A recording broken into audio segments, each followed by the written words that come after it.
Avec BFM Business, ajoutez une étoile à votre week-end. Goût de luxe Paris, Karine Vergnol et Emmanuel Rubin. Et à l'occasion du salon Belle Montre Goût de Luxe, met à l'honneur les toquets de la toquante. J'étais contente de la trouver, celle-ci. Nous sommes toujours avec Fabien Lamarche, dirigeant de Julien Coudray 1518, de Thierry Nataf, CIO de la nouvelle marque Slide, de Stéphane Forcey, co-dirigeant de Grubel & Forcey, et de notre chroniqueur horloger, Grégory Ponce. Je ne vous autorise pas à rire. Non, c'est pas Grubel & Forcey, c'est Grubel Forcey. Voilà. Grubel, ça, c'est le côté anglais, on se sent obligé de mettre des N. Voilà, Grubel et Forcey. Grubel, Forcey. Ouais. Et c'est Steven, c'est pas Stephen. Non, Mais Steven. il fallait me le dire dès le départ, je vous ai rebaptisé comme ça. Aujourd'hui, C'est pour élégant, Goût de c'est le Luxe. flegme britannique. Nous sommes en France. Donc, même le PH se prononce comme V, ben voilà. Ah là, Tout j'en est suis compliqué chez désolée, nous, j'en voilà. suis désolée. D'ailleurs, Karine, Grubel Forcey, je pense que c'est une marque. Faites le malin, comment vous dites? Je ne le répéterai pas, on vient de le dire suffisamment. En tout cas, c'est une marque que l'on peut retrouver, je pense, dans une curieuse boutique parisienne, bien connue des chronophiles, chronophages. Elle s'appelle d'ailleurs justement Chronopassion. Vous y êtes allé avec Alice Fenwick. Attention, 5, 4, 3, 2, 1, parti. Rue Saint-Honoré, une boutique qui ne paie pas de mine. Pourtant, Chronopassion, c'est l'une des 15 adresses horlogères les plus réputées au monde. À l'intérieur, une trentaine de marques seulement, uniquement de la haute horlogerie. Et ici, on se préoccupe d'abord de l'objet. Laurent Picciotto a éliminé toute publicité afin de garder l'essentiel. Les montres et garde-temps de ces petites maisons indépendantes, souvent des doudingues de la création horlogère. On peut considérer qu'il y a une certaine génération horlogère aujourd'hui où ce sont toujours des montres sans tout à fait être véritablement tournées vers la rationalité de ce qu'elles proposent. Ce que je veux dire, c'est que souvent, on va avoir l'heure sur certaines montres d'une façon totalement folle. Très compliqué, mais c'est une démarche artisanale et créative qui nous rapproche du rêve. Donc, depuis les années 2000, on a eu une explosion de cette audace. Il y a des marques où on peut presque considérer qu'elles ont basculé parfois presque dans l'art contemporain. On a vu ces dernières années des maisons qui ont proposé des montres qui n'indiquaient pas l'heure. Sans aller jusque-là, quelques-uns ont rendu la lecture de l'heure poétique. Donc ça, c'est Frédéric Jouvenot. C'est une toute petite entité. Il a dû faire un peu moins de 25 montres en 3 ans. Le principe, on est sur ce dont on parlait tout à l'heure, c'est-à-dire une réinterprétation de la lecture du temps. Ici, on a 12 cônes. Et ces 12 cônes, en fait, en fonction de l'heure qui passe, vont être soit noirs, soit or. On va lire donc les heures ici. Si je compte 1, 2, 3, 4, 5 cônes, il est 5 heures. Au centre, j'ai les minutes. Ici, il est 5h00.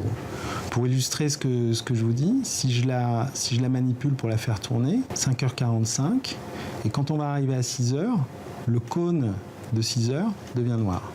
Il y a aussi le dernier jouet mécanique d'Urwerk qui donne l'heure grâce à 3 cubes, mais celle que Laurent Picciotto attend, comme tous les collectionneurs en quête de Graal, c'est la prochaine, le dernier modèle de chez Hit. Une nouvelle maison qui propose d'avoir une montre mécanique avec du liquide à l'intérieur, avec un fluide qui circule pour indiquer les heures. Et pour 2014, Laurent Picciotto nous promet un secret explosif. Étonnant, hein. Moi j'adore ces montres quand même où l'on met à peu près 1 heure pour savoir l'heure qu'il était. À l'instant, on a regardé son cadran. Mais c'est vrai qu'il y a une manière de poésie aujourd'hui dans l'horlogerie. Et on a le sentiment, ça c'est Grégory qui va me confirmer ou pas, que dans l'ensemble il y a beaucoup de sincérité. On pourrait croire que derrière tout cela, il y a d'abord et surtout du marketing, mais on voit bien que ce sont des gens qui prennent leur temps, qui sont encore dans la grande tradition finalement horlogère, manufacturière, parce qu'on le voyait là, 25 montres en 3 ans. Ce sont des créateurs et ce sont parfois même des génies. Ces gens-là s'enracinent dans une très longue tradition, mais ils la renouvellent en permanence. C'est pas gratuit, c'est pas que du marketing, il ne faut pas exagérer. Alors, question collégiale, est-ce que vous pensez qu'on peut encore aller plus loin? Parce que là, depuis quelques saisons, même si j'y comprends toujours rien à toutes vos complications, il n'empêche, je me dis, à un moment donné, ils vont bien sécher. Mais chaque fois, vous arrivez à vous croyez qu'à un moment donné, c'est fini, on n'arrivera plus à compliquer le compliqué? Ben, si vous voulez, pour Vous Robert êtes et anglais, moi, donc vous allez y arriver, c'est sûr. Non, mais c'est parce que pour Robert et moi, on a commencé il y a 13 ans de travailler ensemble, à un moment où on disait que ce fameux tourbillon pour combattre la gravité et l'attraction terrestre dans la montre mécanique était un gadget. Ça ne servait à rien. On a pu montrer qu'il avait de nouvelles choses et puis on a ouvert tout un éventail de possibilités. Et ça, si vous voulez, aujourd'hui, on a plus d'idées qu'on a le temps à développer. Donc en fait, pour l'horloger, souvent, le temps, le passage du temps, c'est notre pied ennemi. Parce que c'est ça qui nous contraint à ce qu'on peut faire dans chaque jour, chaque semaine, chaque mois, chaque année. Donc c'est une bataille en continu, mais on lutte et puis on a plein de choses à développer et puis à surprendre. Fabien Lamarche, pensez-vous aussi qu'on peut encore aller plus loin, même si vous, quelque part, vous avez votre modernité à vous, votre avant-garde, c'est de rendre hommage tout de même à un savoir-faire beaucoup plus ancestral. Mais est-ce que vous pensez qu'on peut encore aller plus loin? L'idée de Julien Coudray, c'est de partir de 1518 pour dire que devant nous, ou derrière nous, on a 500 ans d'histoire. Donc vous voyez la panel qu'on a pour créer des nouveaux produits. Un horloger travaille avec une layette. C'est généralement une petite armoire, comme pour les poupées, où on a plein de petits tiroirs. Et généralement, on a plein d'idées là-dedans. Mais comme disait Steven, le temps ne nous permet pas de le réaliser. On va essayer d'en faire un maximum, d'en noter un maximum pour que les générations futures puissent prendre un peu de nos idées qu'on a aujourd'hui et que les moyens technologiques nous permettront de faire demain. Mais c'est le temps ou l'argent? Les deux vont ensemble, effectivement. Thierry Natta, vous qui avez conclu essentiellement justement par vous, parce que vous avez parlé de la montre de demain, du futur, c'est celle quand même qui vous a inspiré avec Slide. Est-ce que vous pensez qu'on peut encore aller plus loin? Je pense Et avec Slide, est-ce que vous allez encore aller plus loin? savez, La montre qui Emmanuel, rend invisible. Non, mais vous savez, d'abord, nos hivers sont longs. Hein, et il y a beaucoup de neige. Il y a d'ailleurs une très belle fondue dans le coin où nous sommes tous, au Mont-Cornu. Invitez-moi, messieurs. Voilà, donc il faudra fêter ça autour d'une belle fondue. Ceci étant dit, c'est vrai que l'imagination est sans limite et que quelque part, pour nous, le temps ne meurt jamais. Et donc d'être capable d'avoir un objet de transition comme ça auquel on s'accroche, qui accompagne nos vies, nos moments de bonheur.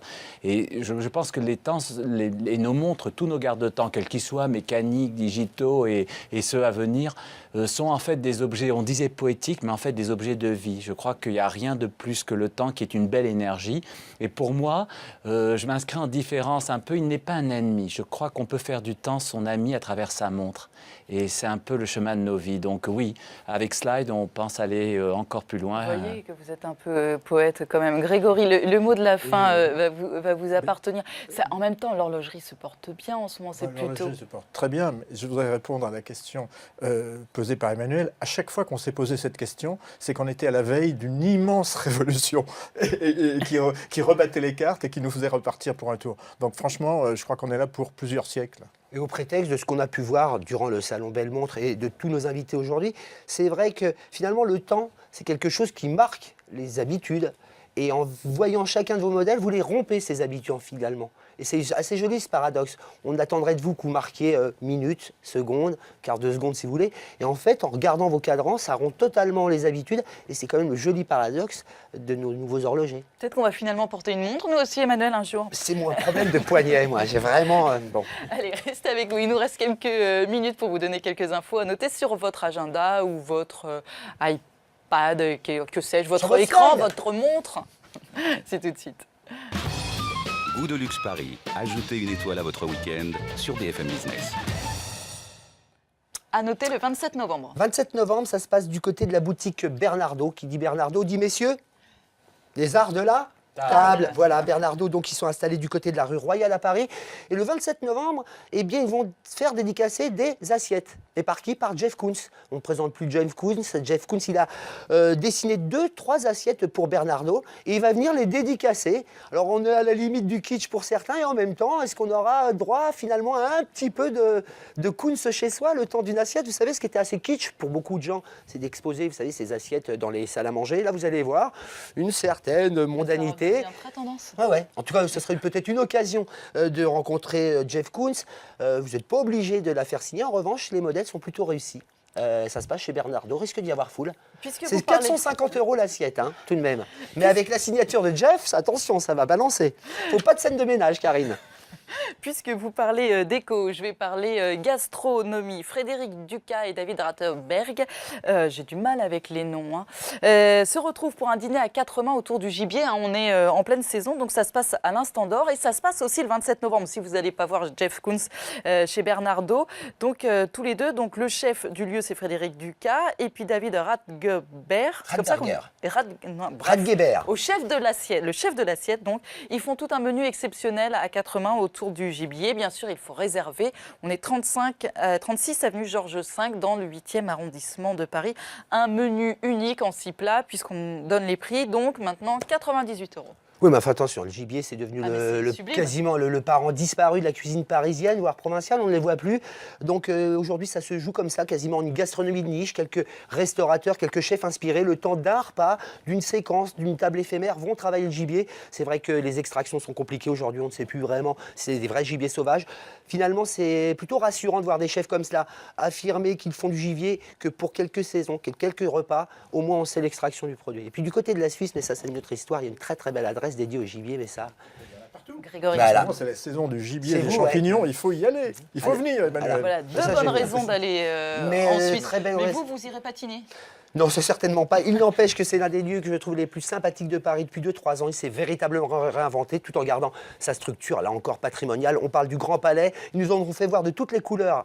Il y a que peu de temps, c'était Paris Photo. On les avait vu faire de l'équitation. Et là, ils vont transformer bien encore en patinoire, la plus grande patinoire de France. Alors, je ne vous explique pas, 1800 mètres carrés, je crois, avec cette verrière, cette structure Eiffel qui se reflètera en manière de miroir sur la glace et inviter à tous les Parisiens aux autres. Moi, je trouve que c'est encore une fois un joli coup du Grand Palais pour la fin d'année. Ça commence le 13 décembre. Allez, pour terminer rapidement, parce qu'on sera lundi, le premier lundi du mois, le 114 Faubourg fait sa soirée onologique, comme tous les premiers lundis du mois. Un vigneron français recommandé par Marco Pelletier, le chef sommelier du Brissol, vient présenter sa bouteille le temps d'une soirée. Et puis ce vin est associé évidemment à un menu dégustation du chef, 4 plats spécialement élaborés par le chef. Et puis ensuite, le vin est à l'honneur durant tout le mois au service du déjeuner et du dîner. Voilà, vous avez rempli vos agendas, messieurs. Merci beaucoup d'être venus. Merci à tous les 4.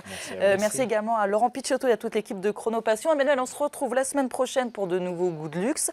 En son le dimanche à 10h et en image le dimanche à 20h. Et le week-end prochain, ce ne sera pas une émission borgne, du moins je l'espère. Et pourtant, il sera question de cravache.